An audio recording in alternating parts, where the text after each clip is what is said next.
In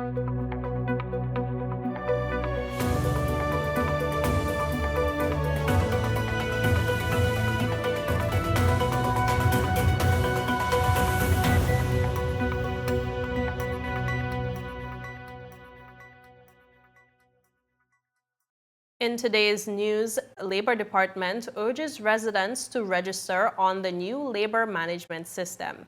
MSIRA reviews MV ANDATO CAPSIZE to improve maritime standards in the British Virgin Islands. Students share powerful messages on peace, and BVI native Dane Hunter detained by Israel. These and more stories when 24 News returns. We mash the gas, them bite the dust. We set the speed while they gathering rust. Inside we heart BVI come first. So please don't be fooled, cause they not like us. Once we mash the gas, them bite the dust. Cause we always fast and we always fuss. If you want real speed, you know who to trust. Somebody better tell them they're not like who? They're not like us. CCT fast, like CCT fast, like CCT just. Generosity, love, the community bad, like CCT fast with the 5G. Cause BVI is we.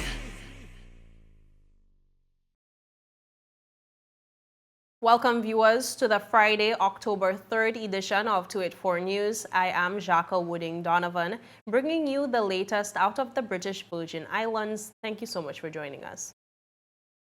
Virgin Islanders and belongers are being advised that more than 600 jobs are currently available through the labor management system. More in this report. Virgin Islanders and belongers are being told that there are about 603 jobs available under the Labor Management System, LMS. This was revealed by Workforce Development Manager at the Department of Labor and Workforce Development, Roxanne DeWitt-Toussaint. She made these comments at the District 3 job fair last weekend.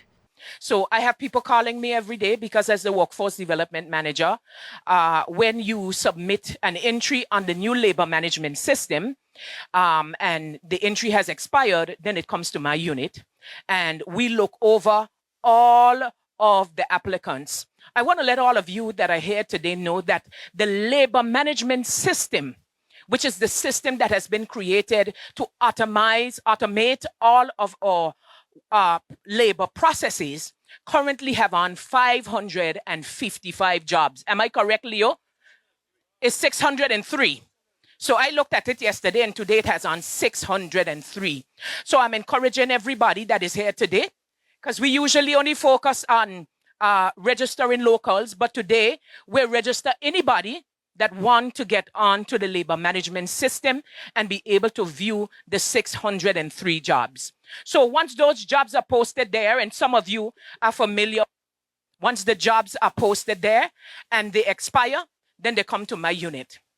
My unit basically operates off of Section 117 of the Virgin Islands Labor Code. If a Virgin Islander is qualified, then if a belonger or Virgin Islander is qualified, then they're to be given first preference.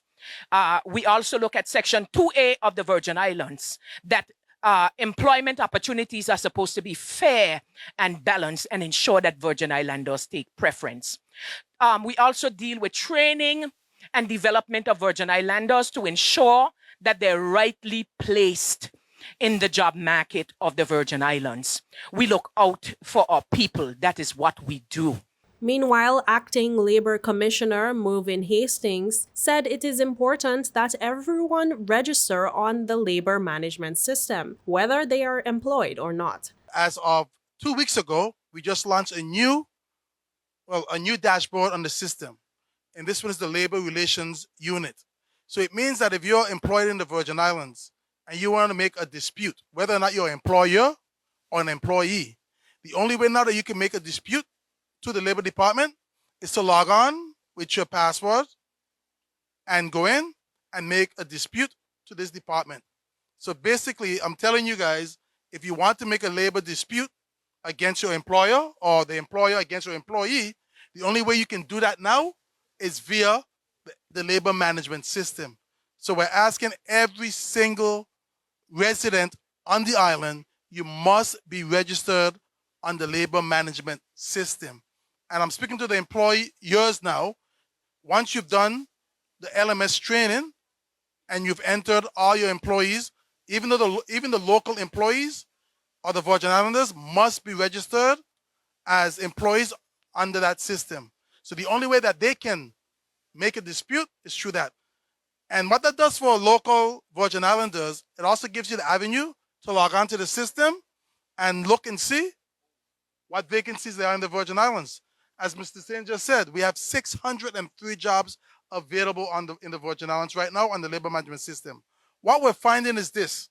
We're finding that it seems like everyone else throughout the world is registering and applying for jobs, but Virgin Islands and the Virgin Islands don't know about the system, not applying. So what happens when, I'll pick at Caribbean Sellers. What happens when Caribbean Sellers is looking for a store clerk or a delivery driver or service worker, and I only get 5 applications and they're non-Virgin Islanders, and they get to Saint? She is forced to give that job to someone who is not from the Virgin Islands. So I don't want you blaming the Labor Department when we are approving work permits because you as Virgin Islanders are not applying for these jobs. Job seekers and entrepreneurs were encouraged to build their skills and make use of available opportunities during the recently held District 3 Job Fair. Junior Minister for Financial Services, Lorna Smith, who is a former Minister for Labor and Trade, recently delivered the remarks to the participants in the job fair, encouraging attendees to learn as much as possible and take advantage of available opportunities. She noted that with global trade facing challenges under the policies of U.S. President Donald Trump, it is more important than ever for individuals to equip themselves with skills and knowledge needed to thrive in a changing economic landscape. President Trump has made life more challenging for all of us here in the BVI. In fact, in the world, we have to find new supply chains. We have to find new. Meanwhile, Dr. Lincoln Bobb, Acting Director of Trade and Consumer Affairs in the Trade Department, highlighted resources available for aspiring entrepreneurs. He explained that these initiatives are designed to provide support for those who wish to start and grow their own businesses, helping to strengthen the local economy. The Trade Department is not only a trade licenses department. We have a lot of things going on there, and I'm going to tell you about a few things. So in this job fair, although we are not focusing on providing jobs, we are focused on helping people create jobs for themselves and for other people. Meanwhile, the Marine Safety Investigation and Reporting Authority has released its first marine safety report using the May 25th capsizing of MV ANDATO at Leverick Bay to highlight the need for stronger boating safety practices. More in this report.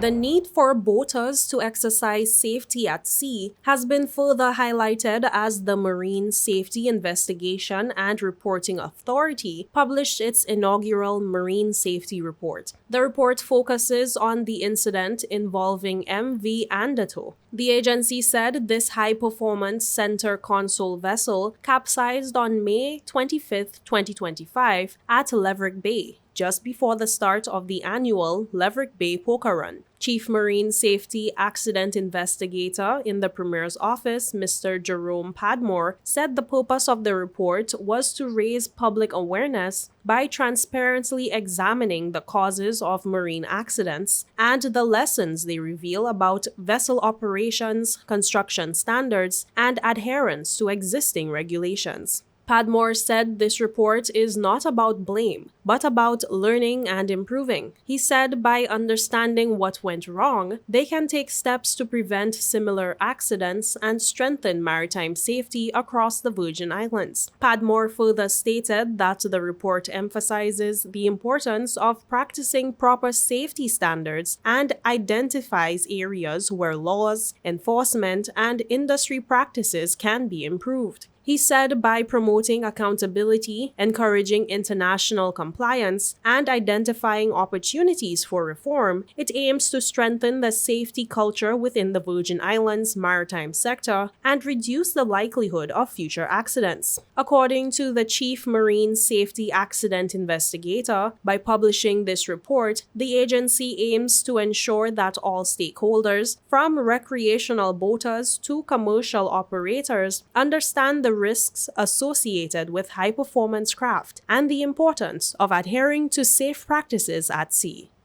Up next, students share powerful messages on peace, and GARVIN MEDERA resigns after 8 years in his role. These and more stories after a word from our sponsors.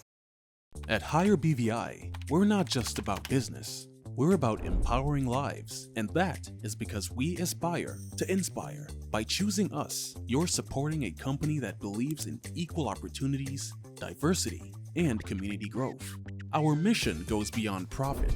It's about providing HR solutions, fostering talent, and leaving a positive impact. Join us in building a better future, a better BVI. Choose Higher BVI, where your support isn't just a transaction, it's a transformation. Together, we're changing lives in these beautiful Virgin Islands. Just give me my service.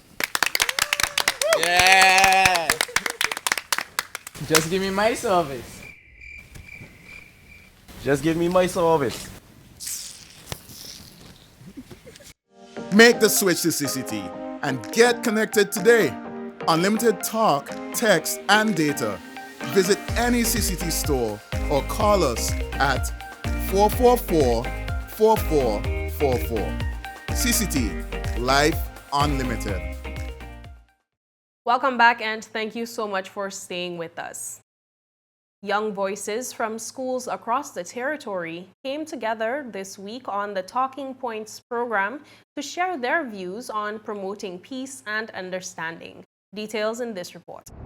Students from schools across the territory took center stage this week to share their perspectives on peace during the Talking Points program. The session brought together both primary and high school students to express how they believe a more peaceful society could be achieved. Among speakers was Caleb Stout, a student of Elmore Stout High School, who emphasized the importance of respecting differences and teaching effective conflict resolution skills from an early stage. According to Caleb, fostering understanding and communication is key in reducing tension and building stronger communities. We can create peace by respecting each other's differences and communicating how we feel, and just be calm communication, non-violent communication, and pretty much solving issues fairly. When everyone feels included and valued, we build a, how do I say this? We build a positive environment where we can grow. And these aren't really values that you can just introduce now and expect change, but these are stuff that you need to introduce at a very young age. And it pretty much becomes a natural part of our lives. And the main reason that we have conflicts is just the presence of poor conflict resolution skills. When you teach persons how to solve conflicts, how to express themselves in a way that is not blaming anyone or judging anyone, you give the opportunity for everyone to be heard. Also sharing her views was Carella Espray from St. George's High School, who highlighted the value of treating others as important and embracing diversity. She noted that peace begins with how individuals interact on a daily basis. I think we can have peace by learning to celebrate each other's differences. Because everyone is not the same, everybody is unique, everyone has their own ideas, their talents, and backgrounds. And instead of making those things a reason we argue, we can make them a reason to understand each other better. Peace grows when we include everyone and treat each other as if they are important, because we are. The initiative is part of the Rotary Club's ongoing efforts to promote peace building and positive values among young people in the Virgin Islands. In regional news, GARVIN MEDERA has resigned as Chief Executive Officer of Caribbean Airlines Limited, stepping down after 8 years in the role and becoming the carrier's longest-serving CEO. His departure follows growing pressure on the airline's leadership. In early 2025, Trinidad and Tobago's Prime Minister gave an ultimatum to the management team, urging them to resolve the airline's financial and operational issues within 2 years or face replacement. Sources confirmed that MEDERA is currently on vacation leave and is in discussions with private sector organizations about future roles. His resignation comes in the wake of other leadership changes in the state-run entities in Trinidad and Tobago, including the resignation of Caribbean Airlines' previous board after the United National Congress election victory in April. Caribbean Airlines has not yet announced a successor or interim CEO at the time of this report. Up next, BVI native Dane Hunter detained by Israel, sports, and weather. These and more stories when 284 News returns.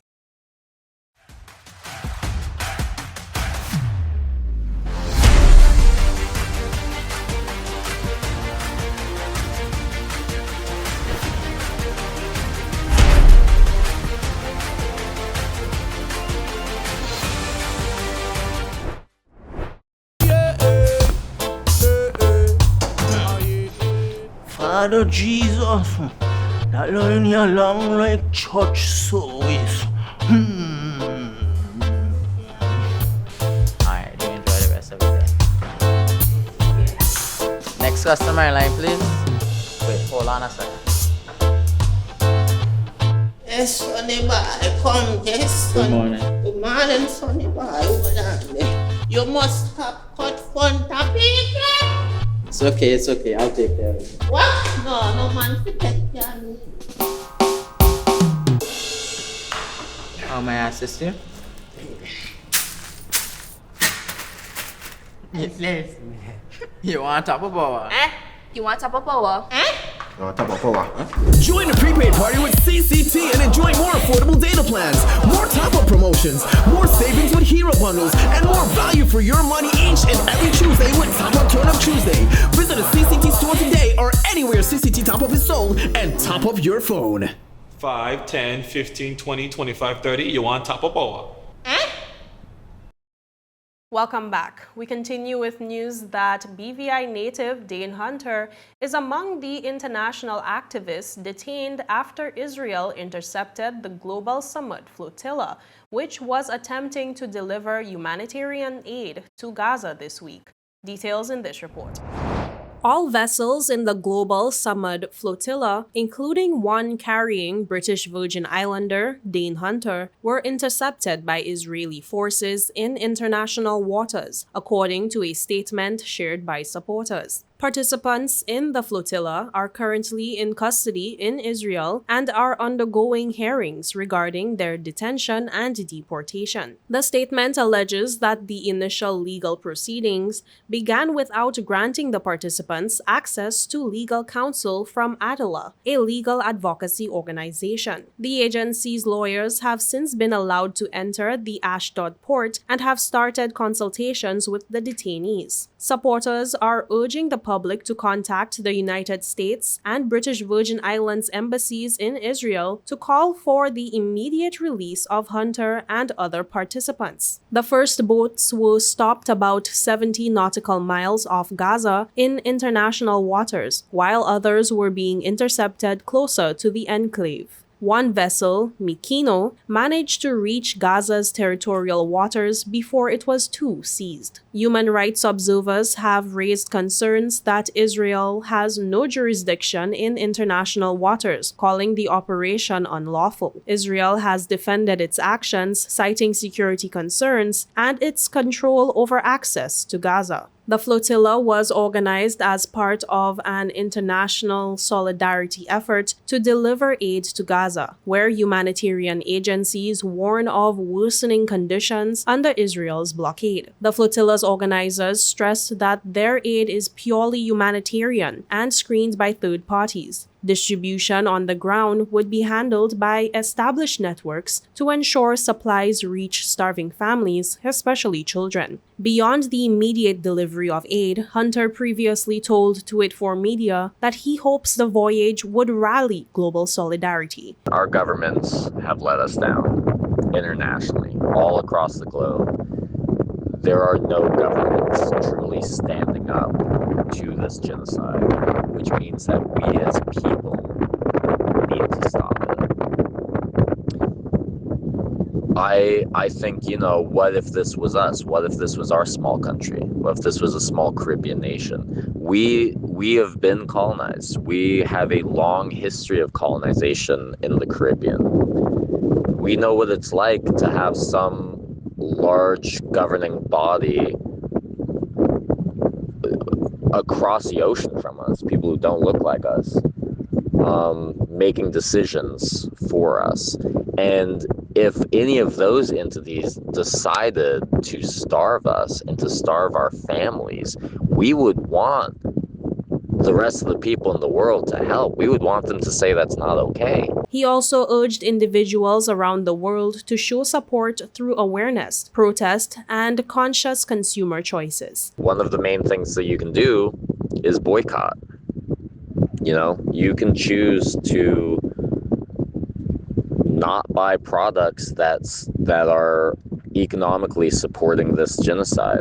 It takes a small amount of research and speaking with your wallet, money talks. So being able to have a voice through the decisions you're making in your purchases has a huge effect. In sports, the BVI Football Association's Men's National League continues this weekend, with matches scheduled on both Tortola and Virgin Gorda. On Saturday, Wallul's FC will face Old Madrid at 4 p.m. at the A.O. Shirley Recreation Grounds. Later that evening, Panthers FC will take on Virgin Gorda United at 8 p.m. at the Virgin Gorda Recreation Grounds. On Sunday, the action returns to A.O. Shirley as Lionheart FC plays One Love United FC at 4 p.m. In Virgin Gorda, a doubleheader is scheduled, with Rebels FC facing Avengers FC at 5:45 p.m., followed by Positive FC against Sugar Boys at 8 p.m. 284 Media will provide live coverage from the A.O. Shirley grounds on both Saturday and Sunday at 4 p.m. on Channel 284 on CCT Live. In weather, a low-pressure system in the North Atlantic is pushing hazardous swells into the Virgin Islands, creating rough sea conditions and prompting a high surf advisory, which may be upgraded to a warning later this evening. According to forecasters, swells between 1.5 to 2.7 meters are affecting north-facing coastlines, making some beaches and North Shore areas unsafe. The public is advised to avoid swimming in rough surf and to stay clear of the shoreline where breaking waves may cause a risk. Light winds from the east ranging from 6 to 19 kilometers per hour may become calm at times. Tonight, the chance of showers increases to 60%, mainly after midnight. Sunrise tomorrow will be at 6:09 a.m. Residents and visitors should remain alert to updated advisories from the Department of Disaster Management. And that's it for today's news roundup. Be sure to follow us for daily news updates at 284media.com. Like us on Facebook at 284media and 284BVI on Instagram and X, formerly Twitter. I am Jacques Wooding Donovan, and I will see you again next week. So have your safe and enjoyable weekend. Goodbye.